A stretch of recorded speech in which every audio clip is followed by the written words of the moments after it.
Hail, hail, the Celts are here, and what the hell do we care now? We're finished with all the transfer stuff, so for this Wednesday, I thought I would pick us up with the international break to have a look around at the hoops that have been out there, flying the flag for their countries across World Cup qualifying. There's been some friendly action and other bits and pieces going on, just so we can keep our track on them, keep our finger on the pulse with the national team set up and the different players that we've got from the squad and, you know, the ventures they're having across the world, because we are in a World Cup season. And this just feels like a topic that could be quite fun to follow across the season as a whole, in lieu of having some transfer stuff or some other nonsense to get stuck into here on the video. At any point, if you do laugh, you learn, you like something or whatever, please like and subscribe to the channel for more content like this. Get into the comment section, let me know if you were watching the international football yourself, Scotland or any of the Celtic boys that went out there. And yeah, otherwise, let's just get stuck straight into this one. Because it is very much a bit more of a kind of recap, who went where and who did what, so there's not really too much, to kind of mess around with, as it were.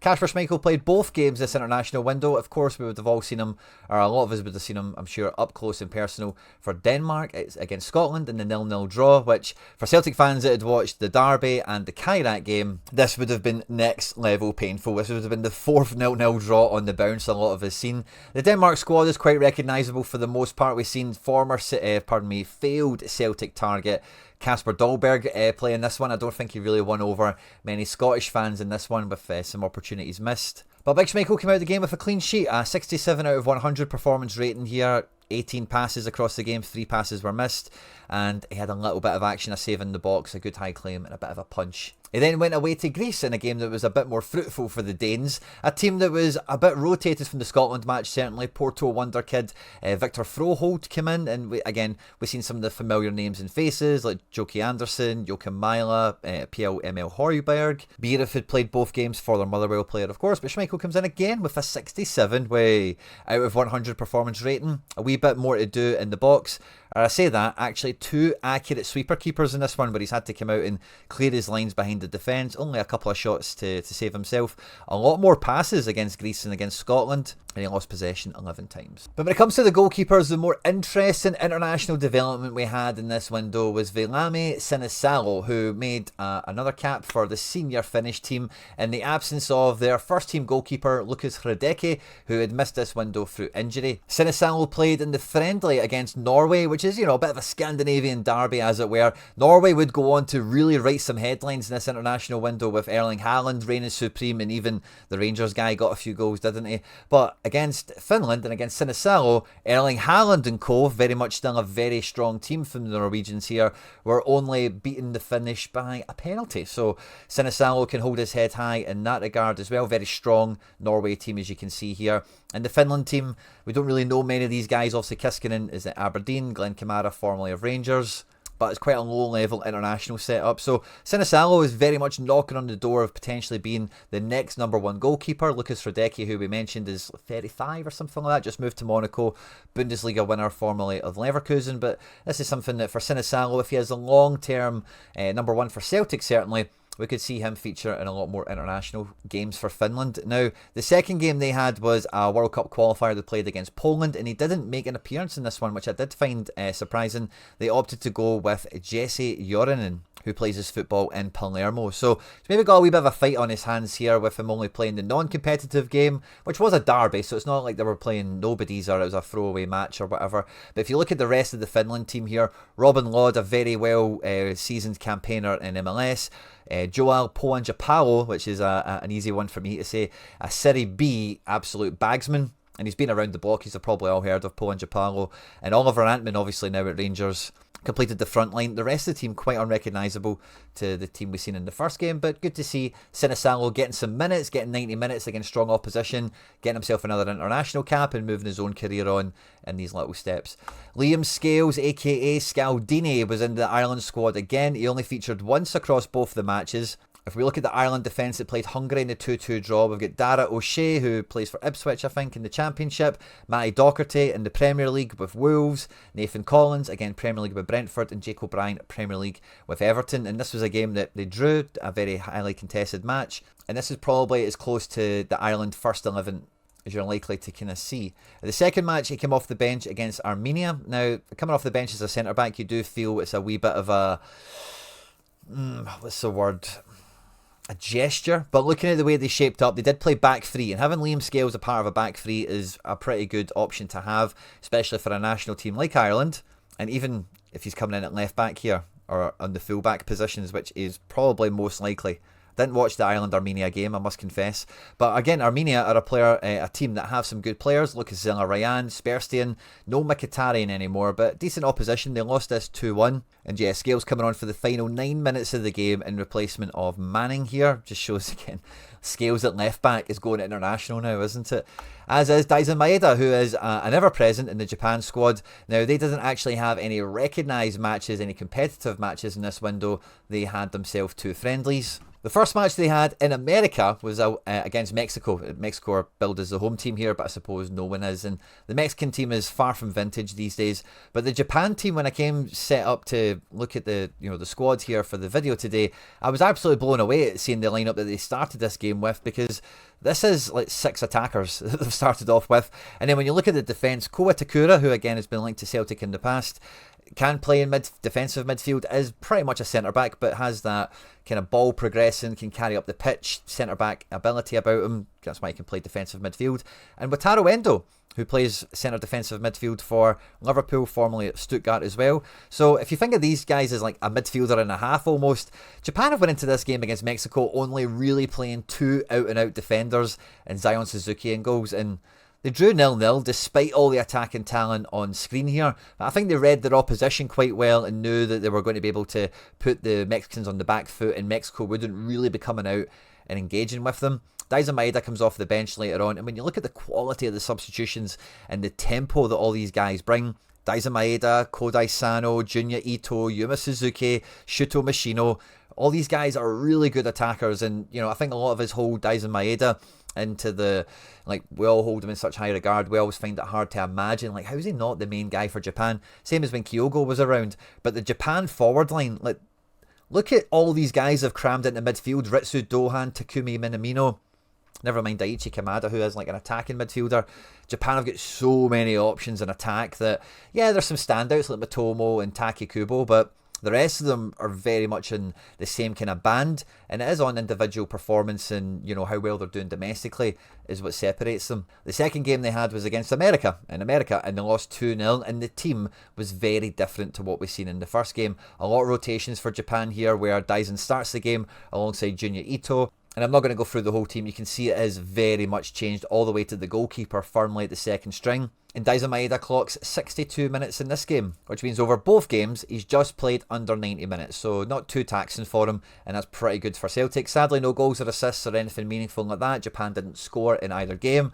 But there you go, that's Daisen Maeda. Johnny Kenny was also called up to the Ireland squad, but sadly never got off the bench, didn't make any senior appearances, but it was nice to see he was included in the squad. And then we've got summer signing Benji Negren, who, when we signed him, it was a big part of his profile that a lot of Celtic fans were highlighting and driving towards. He was getting into the Sweden team, he was scoring goals and all that good stuff. He's played both games for Sweden in this international break, their World Cup qualifiers. Both games coming off the bench. And if we look at the Sweden team that started, again, very high level attack line, Gyökeres and Alanga. And if you look at the guys that were kind of coming off the bench, of course, we've got Negren.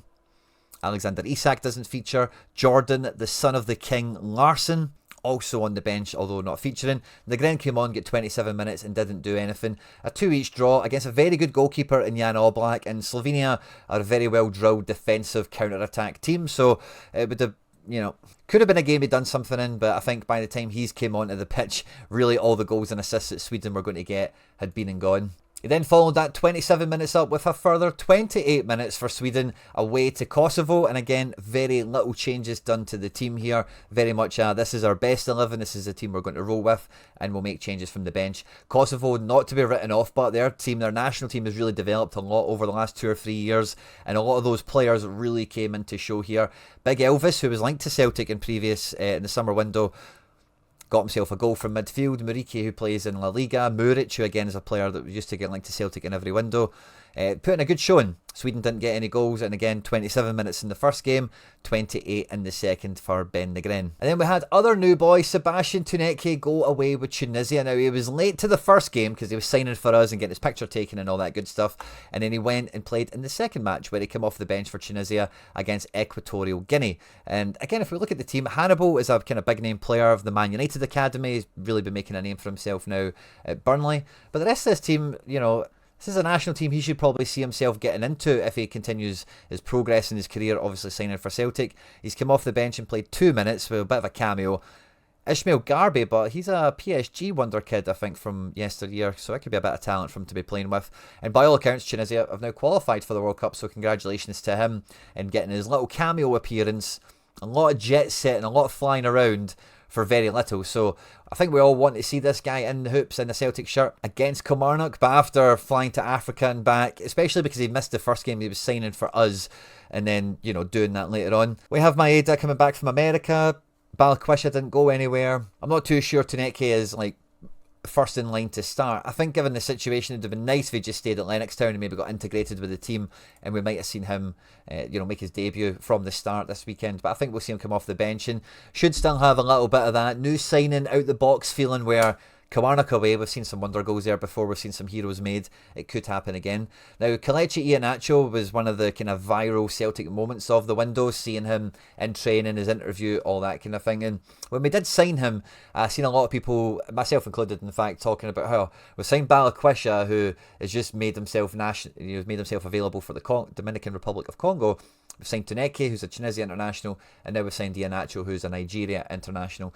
Now, I'm not too sure Iheanacho, unless he really captures his absolute peak of his abilities, is going to walk back into this Nigeria team. They beat Rwanda 1-0 for whatever that's worth, but if we have a look at the players on show, Victor Osimhen and Ademola Lookman, easy for me to say, is the front two attackers with Iwobi in the building, as well as Moses Simon, again a player Celtic fans will be familiar with, we've been linked to a bunch of times. Cyril Dessers, maybe he should be getting in the squad ahead of him, fine, but Big Tolu has just made a move to the Premier League, and he was previously keeping Yang on the bench, so it's funny how these little Celtic connections kind of toss around, aren't they? Dessers didn't finish the match, neither did Osimhen, in fact, and it looks like Ekong, I think he plays for Villarreal, ended up coming off the bench. So yeah, he's maybe got a spot in the squad as a bench player, but even seen on their bench unused, they had Samuel Chukwueze, who's just moved to Fulham, formerly of AC Milan and Villarreal, and Big Uche is up here, who's just moved from Getafe to Crystal Palace. I'm not sure this Nigeria team has many spots for Iheanacho to move into, which means for AFCON and that kind of thing, it's maybe not something we need to worry about.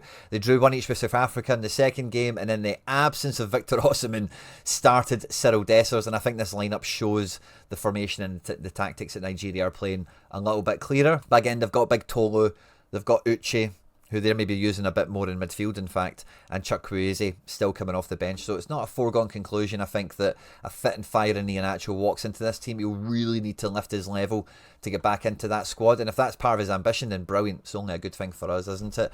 It's quite the opposite with the Congo, because Balikwisha is a wide forward player, should very much look to be getting in this team. They do have Johan Wissa, Bakambu, who's quite a formidable forward. He went to China and came back, and then they've got a Kayembe here. There's a few Kayembes in the squad, along with Elia, who plays at Young Boys, Mayele, who plays in France, Bongonda, very effective striker. So there's a lot of good attacking talent in the Congo. I don't think if they get Balikwisha, he's going to be like a one-man team for them that maybe a lot of Celtic fans would have expected, looking at it from a distance.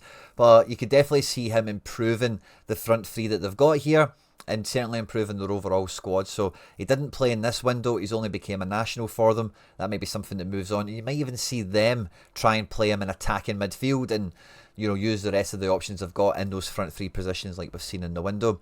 The only other player with who's like a Celtic employee, as it were, that I can find, certainly, I might have overlooked somebody, and if I did, please fact check me in the comment section. In the future windows, I'll maybe do a better job of looking at the youth international setup, but this is quite a tentative one. It's Luis Palma, who is on loan, of course, in Poland. That probably becomes permanent, but you never know with these things. He went away with Honduras, he started both games, and in classic Luis Palma style, got a lot of successful actions statistically captured, which really just means he did a lot of stuff without doing anything, kind of similar to he did to Celtic. He takes all the set pieces, corners and free kicks and everything.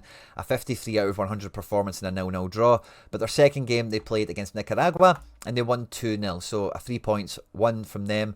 Romel Kyoto gets a goal, Luis Palma gets an assist in playing 78 minutes for Honduras. And that's it for the most part, I suppose. Sinisalo made some strides in his Finland career. Guys like Kasper Schmeichel, Daisa Maeda, Ben Negren, very much what you would expect coming into this window. And then we've got some guys like Tuneke, and to a lesser extent maybe the likes of Johnny Kenny and Liam Scales putting some needless air miles on the clock at this early stage of the season, when it's a formidable part of the season, it's a formative part of the season is what I meant to say there. Obviously we've already formatted the fact we're not going to be in the Champions League, but domestically we cannot blink, we cannot miss a step, because like we just can't. It doesn't bear me going into, of course, at this point. On screen are now some other stuff that we've made that YouTube thinks you might enjoy. Me and Nick Bryde will be live on Thursday night to preview the game this weekend. I'll be live on Friday probably, just to do a weekly catch up with all you guys as well. We'll see how things shake out. Drop your thoughts, feelings and everything else in the comment section. Like, subscribe, share, retweet, all that good stuff, guys. Hail, hail, and Mon the Hoops.